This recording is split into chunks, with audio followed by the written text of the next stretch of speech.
Xics, què esteu fent? Ostres, mira, si l'han traspillat, que estem fent? Intentar fer dibujar un perro, que no ens surt massa bé. Ja portem uns anys, Ja, I encara no... Sí, però mira, l'hem dedicat als cabolos de Bocairent. Ostres! Sí, que tindrem companyia avui. Companyia molt maca. Podeu fer-los passar, no? Clar, que va, entrin els cabolos de Bocairent. Sempre nosaltres, però només podem venir de tant quan. Mare meua! Clar, volia fer un espectacle tipus Coldplay i però hem pensat que això seria molt millor, que es portar els cabolos de Bocairent. Damunt és que veniu a Bocairent. Clar, sí, exactament. Sí. De les dates que tenim a València són de Bocairent. Sí, fa moltíssima il·lusió. Ara heu tret un disc només en català i segur que us han preguntat 50.000 vegades per què l'heu fet en català. És la llengua en què parlem amb les nostres mares. Llavors no ho havíem fet fins ara i ja ens venia tant de gust. Que guai. I que volíem fer tot el possible per tocar a Bocairent.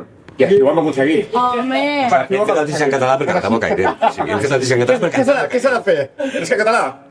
En català, quan no Bocairent en català. Exacte. Pim-pam. Jo volia preguntar-vos també quina és la carretera més infinita que heu travessat? Quin és el... Barcelona-Alacant, tia, perquè Sí, veritat. s'ha fet eterna.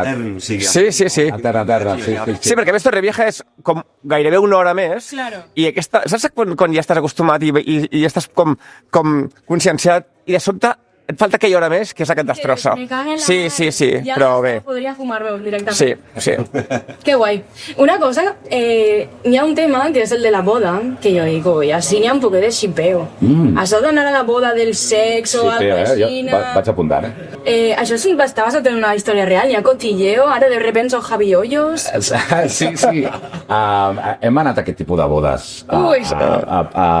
Hem tocat, de fet, en aquest tipus de bodes. Com per a fer un tema, no? Sí, hem tocat per la patilla, o sigui, ens han donat birres i no, estem I contents perquè estem convidats. Sí. A més, els novis escolleixen el repertori, o sigui, tu no pots ni decidir. Va, no, volem per ti, M. Garganta i tal, què més vols? I tu feliç? Normalment aquestes bodes es compliquen, aquestes bodes modernetes, no sé qui va, però allà dalt s'acaben complicant molt, Però no, el desenllaç que passa, que heu d'escoltar la cançó, que passa al final de la cançó, que ja ho descobrireu, està basat en fets reals.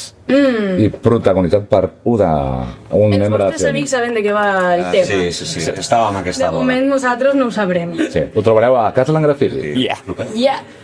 Ja disponible. I l'última pregunta que us vull fer és si tinguéreu que ser abduïts per un ovni i ficar-li una cançó vostra en bucle per a torturar-lo fins la mort, quina Però cançó aquí, li ficaríeu? els extraterrestres, Claro. és que només els hi volem el bé amb els extraterrestres. Ok. Llavors, qualsevol cançó de Seoni seria espectacular per ells, no? Però, Per gustera, ja. mira, els agradaria una cançó que teníem, que ja parlava d'aquestes coses, que a més el Gest té tatuat, no sé si creus. Sí, tal.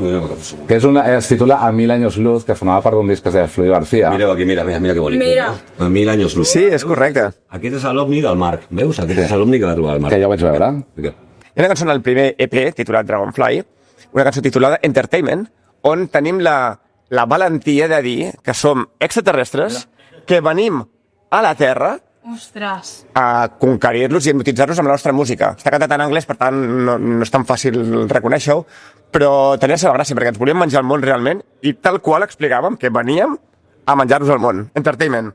Dragonfly. Som Silvi, un petó. Ei, hem de fer un concert, i pot ser que hi hagin col·laboracions increïbles. Veniu cap aquí, veniu. Sí. Increïbles. Sí. Sortirà. Molt fort, serà molt fort. Bueno, la millor entrevista de la història, Increïble. Okay.